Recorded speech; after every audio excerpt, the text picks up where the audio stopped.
Today we have the 2022 Tesla Model 3. This vehicle has done just under 30,000 miles. It has an automatic transmission and a fully electric motor. On our user interface, we're met with an overview of the vehicle.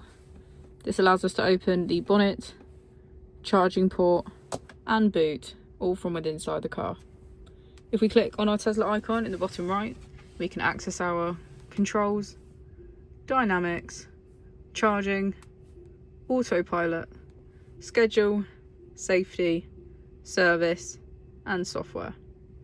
Within safety we have advanced features such as a pin to drive and a glove box pin.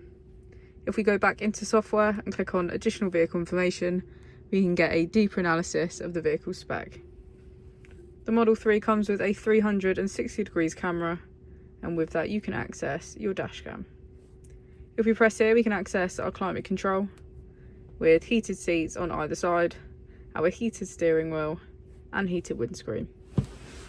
As we go into the back of the vehicle, we can see that it has a full leather black interior and get a good view of our panoramic roof.